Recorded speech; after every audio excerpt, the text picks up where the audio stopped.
മുല്ലാക്ക് വല്ലതും കുടിക്കാൻ ഞാൻ ചായ വേണ്ടോ? മുല്ലാക്ക ചായ കുടിച്ചായിരിക്കും വരും. ഇല്ല മുല്ലാക്ക? ഇത് നല്ല തമാശ. ഈ സമയത്ത് എവിടെ നിന്ന് ചായ കിട്ടാനും? വലിയ ബാങ്ക് മാനേജരാ, ഓത്ത് ശിവായി ഒക്കെയാണ്. അച്ഛന്റെ കുട്ടികളി ഇതുവരെ വാങ്ങിയിട്ടില്ല. പിന്നെ എന്താ മുല്ലാക്ക ഇങ്ങോട്ടൊക്കെ പുറപ്പെട്ടു? കെട്ടിക്കാറായ പെൺകിടാക്കളും കെട്ടാറായ ആൺകിടാക്കളും ഉള്ളോടത്ത് നമുക്ക് വരാണ്ടിരിക്കാൻ ഒക്കൂ. അല്ല മോനെ കുട്ടിക്ക്, നീ ബെല്ലിക്കാട്ടെ വീട് വെച്ചത് എപ്പോഴാണ്? കണ്ടിട്ട് ലക്ഷപ്രഭുവിന്റെ മട്ടുണ്ടല്ല. നിന്റെ പഴയ വീട് തപ്പിത്തരഞ്ഞ് നമ്മുടെ കയ്യിലെ നഖമൊക്കെ പോയി മോനെ. കുറെ നാളായി വിചാരിക്കുന്നു വീടൊന്ന് പൊളിച്ച് പണിയുന്നു. കഴിഞ്ഞ വേനപ്പകലിന് ആ പണിയൊക്കെ ഇത് നല്ല തമാശ. അല്ല മോനെ, ഞാൻ അറിയാൻ പാടില്ല ചോദിക്കാൻ. നീ എന്നും മുന്നിങ്ങനെ ഒറ്റാനടിയായിട്ട് ഇരുന്നാ മതിയാ. അതാ മുല്ലാക്ക ഞാനും പറയുന്നത്. ഇവരോട് ഒരു പെണ്ണ് കെട്ടാൻ പറഞ്ഞത് നാളെ അറിയാം. നമ്മൾ സിദ്ദീഖിന് വേണ്ടി നല്ലൊരു പെണ്ണിനെ കണ്ടുവച്ചിട്ടുണ്ട്. തൈത്തറക്കാരെന്ന് കേട്ടിട്ടുണ്ടാ? കൊടുങ്ങല്ലൂരിൽ കരിക്കുളത്തുകാരെ പോലെ അത്രയും വലിയ പണക്കാരാണ്. ആ തറവാട്ടിൽപ്പെട്ട ഒരു പെണ്ണ്, നല്ല സീനത്തുള്ള പെണ്ണ്. തൈത്തറക്കാരെ പറ്റി ഞാൻ നല്ലോണം കേട്ടിട്ടുണ്ട്. പഴയ തറവാട്ടുകാരാ. അവരായിട്ട് ബന്ധപ്പെട്ട കാര്യത്തിൽ ഞമ്മക്ക് വിരോധമല്ല മുല്ലാക്ക. വിവരം മുഴുവനും പറഞ്ഞു കേട്ടില്ല. അതിനു മുമ്പ് ഉമ്മയെല്ലാം ഉറപ്പിച്ച മട്ടാണല്ലോ. പിന്നെ അല്ലാണ്ട് അങ്ങനെ ഇങ്ങനെ ഒരു കാര്യം കൊണ്ട് മുല്ലാക്ക ഇങ്ങോട്ട് വരോ മോനെ? ചോദിക്കാമനെ കുട്ടി, ചോദിക്ക്. ഈ തെക്കന് വല്ലതും അറിയാവോ? ഇത് നല്ല തമാശ. പെണ്ണിന് വയസ്സെത്രയായി മുല്ലാക്ക? കണ്ട 10-20 തോന്നിക്കും. പക്ഷേ 17-18 കൂടുതലാണ്. പെൺകുട്ടികളുടെ വളർച്ചയല്ലേ. പോരെങ്കിൽ ബാപ്പാക്ക് ഒരു മോളും താലോലിച്ച് വളർത്തിയവൻ. കാണൊക്കെ എങ്ങനെയുണ്ട് മുല്ലാക്ക? അതൊരു ചോദ്യമാണ്. പെണ്ണെന്ന് പറഞ്ഞാലേ നല്ല ചോന്നുള്ളി പോലെ വെളുത്തത്. പൊന്നെത്ര കിട്ടും? ചെക്കനെ പിടിച്ചാൽ ചോദിക്കണ പൊന്നു കൊടുക്കും. പിന്നെ അങ്ങനെ ഇങ്ങനെ വിരുന്നുകാരും പറ്റാത്ത. കാരണം പെണ്ണിന് ആങ്ങളമാരില്ല, ചേട്ടത്തിയനിയന്മാരില്ല, ഉമ്മയില്ല, വാപ്പില്ല, വാപ്പയും പിന്നെ ആരുമില്ല. ഒറ്റാന്തടി. അതൊരു ആശ്വാസമാണല്ല. ചെലവിട്ടു.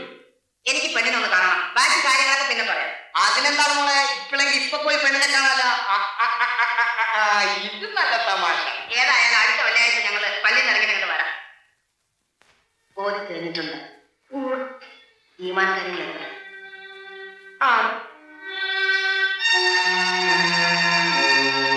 ഇസ്ലാം കാര്യങ്ങളോ?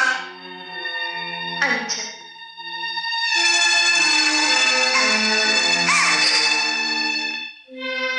നിക്കാരത്തിന്റെ കബറുകൾ 8-ാമത്തേതാണ്. ഇതെന്താ കേട്ടത്?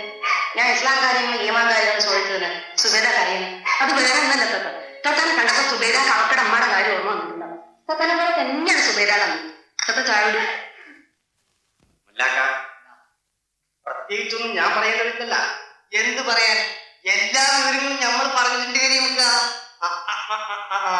ഇത് നല്ല തമാശ. ഞങ്ങൾ അറിയാം. പിന്നെ വിവരങ്ങളൊന്നും ഞാൻ പറയണ്ടല്ല. പിന്നെ പറയാണ്ടിരിക്കുവോ? വിവരങ്ങളൊക്കെ ഞാൻ പറഞ്ഞിട്ടുണ്ട് കരിമുക്ക. അല്ല, പിന്നെ നമ്മൾ തമ്മിലൊരു മുഷിപ്പിനിടവരരുതല്ലോ എന്ന് കരുതി ചോദിച്ചതാണ്. മുസിയാൻ വേണ്ടിയിട്ടാണോ അടുക്കുന്നത്? ഇത് നല്ല തമാശ. അപ്പൊ ഞങ്ങൾ അറിയാം. നാളെ മുല്ലാക്കോട് വിവരം പറയാം. ഇപ്പൊ കരിമുക്കാന്റെ താമസം തീർന്നില്ലേ?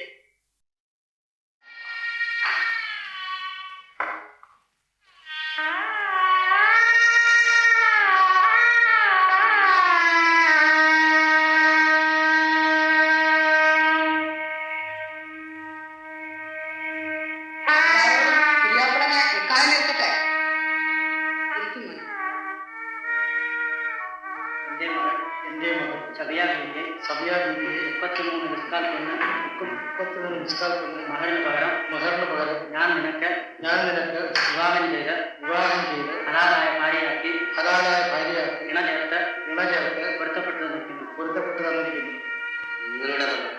നിങ്ങളുടെ മകൾ സുബൈദ ബീവി 19 മഹറിന് പകരം നിങ്ങൾ എനിക്ക് വിവാഹം ചെയ്ത് ഹലാലായ ഭാര്യയാക്കി ഇണ ചേർത്ത് പൊരുത്തപ്പെട്ടു തന്നതിനെ ഞാൻ സ്വീകരിച്ച് പൊരുത്തപ്പെട്ടിരിക്കുന്നു.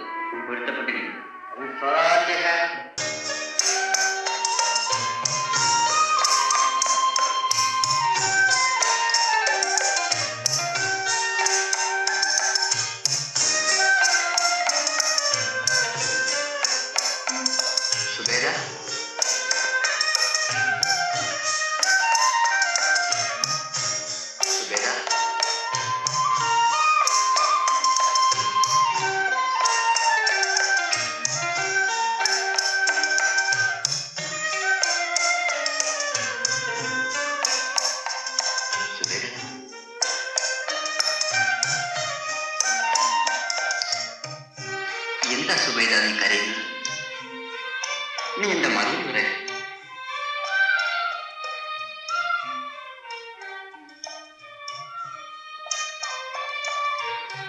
ഈ രാത്രിയിലും കണ്ണുനീരും. ഞാനിത് പ്രതീക്ഷിച്ചിരുന്നില്ല സുബൈദ. ഈ കൂടിക്കാഴ്ച നീ ആഗ്രഹിച്ചിരുന്നില്ല. എന്നെ നിനക്കിഷ്ടമില്ല. എന്ത് ചോദിച്ചാലും മറുപടി പറയില്ലെന്ന് വെച്ചാൽ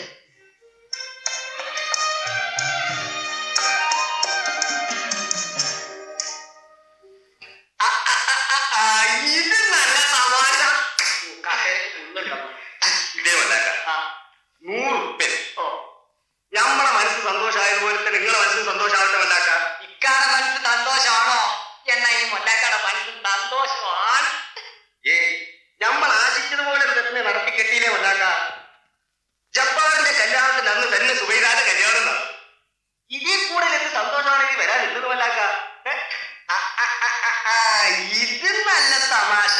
ഇതൊക്കെ ഞമ്മടെ പിടിക്കാണ് കേട്ടാ, ഞമ്മടെ പിടിക്ക്. നിന്റെ അനുവാദം ചോദിക്കാതെയാണ് ഞാൻ നിന്റെ ജീവിതത്തിലേക്ക് കടന്നു വന്നത്.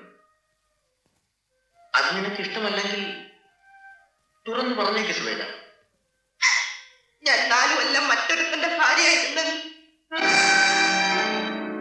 ഈ ജീവിതത്തിൽ എനിക്കൊരിക്കലും കുട്ടികൾ ഉണ്ടാകില്ലെന്ന് മനസ്സിലാക്കിക്കൊണ്ട് തന്നെ എന്നെ സ്നേഹിച്ചങ്ങേ ഞാൻ എങ്ങനെ സ്നേഹിക്കാതിരിക്കും? സുബൈദ,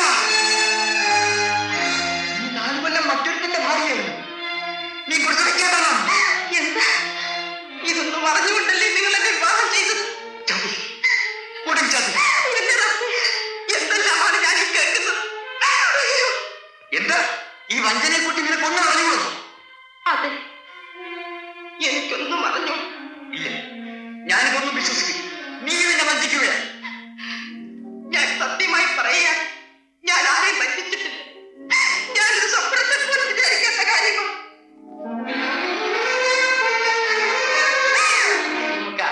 ഞമ്മൊരു കാര്യത്തിൽ ഇടപെട്ടത് ഇതുവരെ നമ്മുടെ മിടുക്ക് കാണിക്കാണ്ട് ഞമ്മ പോന്നിട്ടില്ല.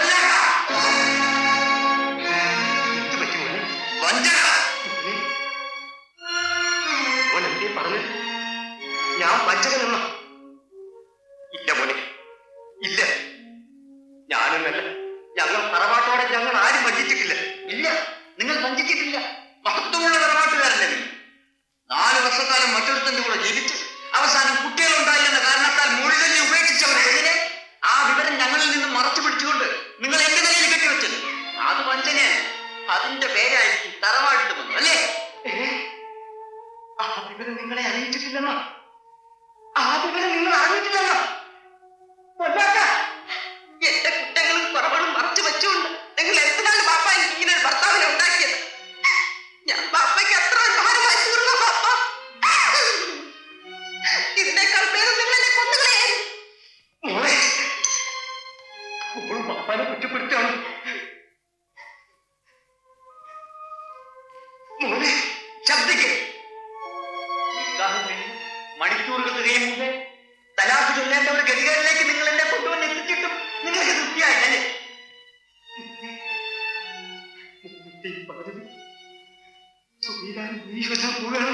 അല്ലടോ, അല്ല. ഇവിടെ താമസിച്ച് എന്റെ പുതിയാപ്ല സൽക്കാരം സ്വീകരിക്കാൻ പോകുന്നു. മനുഷ്യന്റെ രൂപവും മൃഗത്തിന്റെ എന്റെ ബാപ്പയേക്കാൾ പ്രായമുണ്ടല്ലോ തനിക്ക്. ഇല്ലെങ്കിൽ തന്നെ ഞാൻ നിങ്ങൾ തീർത്ത തീക്കുഴിയിൽ നിങ്ങൾ തന്നെ വീട് നശിക്കും. ഞാൻ പോകുന്നു. ആരും എനിക്ക് വേണ്ടി കാത്തു നിൽക്കണ്ട.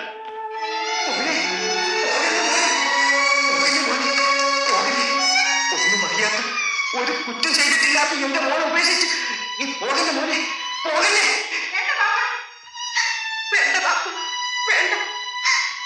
മോളെ, നീ സുഖത്തോടും സന്തോഷത്തോടും കൂടി കഴിഞ്ഞു കൂടണം. തോപ്പ് തോറ്റ് ഇരിക്കണം എന്റെ ഈ ബാപ്പ. ഇതെല്ലാം മറച്ചു പിടിച്ചുകൊണ്ട് ഈ കല്യാണം നടക്കുമെന്ന് നീ വിചാരിക്കുന്നുണ്ടോ മോളെ? നീ വിചാരിക്കുന്നുണ്ടോ ഈ വിവരങ്ങളൊക്കെ അവരോട് പറയണമെന്ന്? ഞാൻ നിന്നെ നേരിട്ട് ചോദിച്ചതുമാണ്. എല്ലാവരും ഒന്നൊക്കെ പറഞ്ഞിട്ടില്ലേ? എന്നിട്ടിപ്പോ ഞാൻ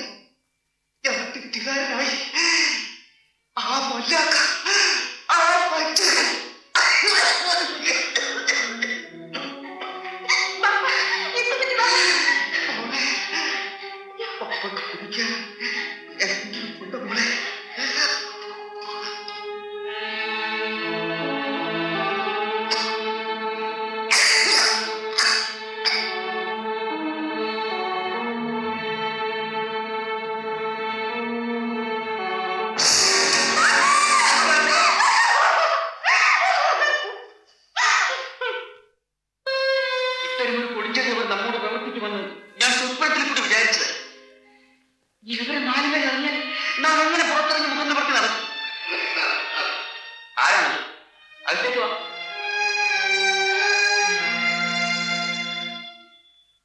ഞാൻ കൊടുങ്ങല്ലൂരിൽ നിന്ന് വരികയാണ്. തൈത്തരയിലെ കരിമിക്ക മരിച്ചു. സിദ്ധിക്ക് പിണങ്ങിപ്പോന്നവരുടെ തലച്ചുറ്റി വീണ് അപ്പൊ തന്നെ മരിക്കുകയും ചെയ്തു. അന്ന് ഞാൻ പോരാൻ നേരം അങ്ങ് എന്നോട് ചോദിച്ചതാണ്. എല്ലാ വിവരവും ഒല്ലാക്ക പറഞ്ഞിട്ടില്ലെന്ന്. ഇതേപ്പറ്റിയാണ് ചോദിക്കണതെന്ന് അന്ന് എനിക്ക് മനസ്സിലായില്ല. നിങ്ങൾ ചെന്നിട്ട് വേണം മയ്യത്തെടുക്കാൻ. ഇനിയൊന്നും ആലോചിക്കാനില്ല മോൻ. നമുക്ക് ഇവത്തം പോകാൻ നോക്കാം.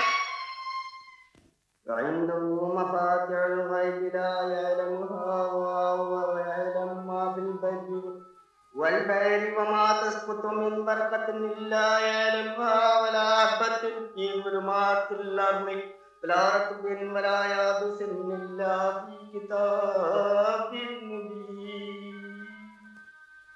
وهو الذي يتوفاكم بالليل ويعلم ما جرحتم بالنهار ثم يبعثكم فيه ليقضى أجلا مسمى ثم إليه مرجعكم ثم ينبئكم بما كنتم تعملون وهو القاهر فوق عباده ويرسل عليكم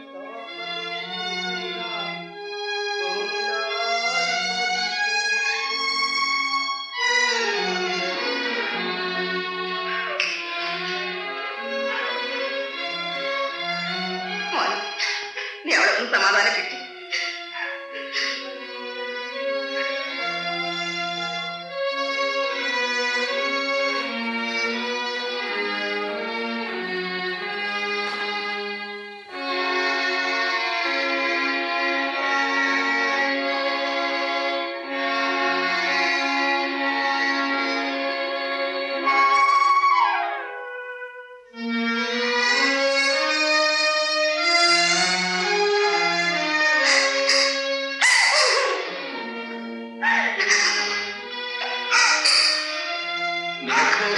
ഞാനുണ്ട് സുബൈര.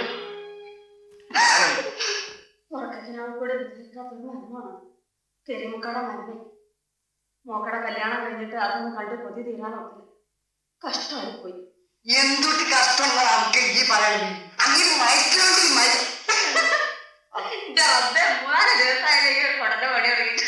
ഈ ചിരിക്കണെന്താ നമുക്ക് ഈ ചിരിക്കത് അങ്ങ് പേട്ടാക്കിയല്ലേ കിടപ്പുറം ദൂഷിട്ട് നീ എപ്പോഴും ഈ കുത്തനുണ്ടാവുന്നു. വെറുതെ രണ്ടങ്ങൾക്ക് ഹലാക്കൊക്കെ വന്ന് പുതിയ വന്നു. നല്ല പാടിക്കാലത്തെ മനുഷ്യന്മാര് മരിച്ചു പോകണമെന്നാണ് പറഞ്ഞത്. എടി ഇബിലീസേ, അയാള് മരിച്ചുപോയി നമ്മുടെ ഹാലെന്താണെന്ന് അറിയാവോ? സിദ്ധിക്കാണെങ്കിൽ പിണങ്ങിപ്പോയി. ആ വകയിൽ കെടിയുമ്പോൾ നമുക്ക് 100 റുപ്യ ആയാൽ നമ്മളെ വെറുതെ വിടുവോ? അപ്പൊ കാശ് പോണ പേടിയാണ് നിങ്ങൾക്ക്. ഇതാണ് എടി, കായ് കിട്ടണ കാര്യമാണെങ്കിൽ ആര് മരിച്ചാലും ഞമ്മക്ക് എന്താണ്? ഇത് നല്ല തമാശ. അപ്പൊ കുറച്ച് കാശ് കിട്ടുന്ന കാര്യമാണെങ്കിൽ നിങ്ങൾ എന്നെ കൊല്ലാം. അവളെ പെത്താക്കി അത് മാത്രം പറയല്ലേ. ഇന്നെ പിന്നിട്ട് ഞാൻ പിന്നെ ജീവനോട് ഇരിക്കേ. അപ്പൊ ഞാൻ മരിക്കുന്നേ നിങ്ങൾക്ക് വേദന. അതുപോലെ തന്നെയാണ് ബാക്കിയുള്ളവരെന്ന് മനസ്സിലാവും. അവനാന്റെ ആൾക്കാർ മരിക്കുമ്പോഴാ അവനാന്റെ വേദന. ഈ ഇപ്പൊ എന്നെ പഠിപ്പിക്കണം. എടി ഹിമാറെ, കുറച്ച് കായ് കിട്ടുന്ന കാര്യമാണ് ഇജ്ജ് പഠിക്കുന്നതിൽ അവാമല്ലൊക്കെ വലിയ വേദനയൊന്നുമില്ല. ഇജ്ജ്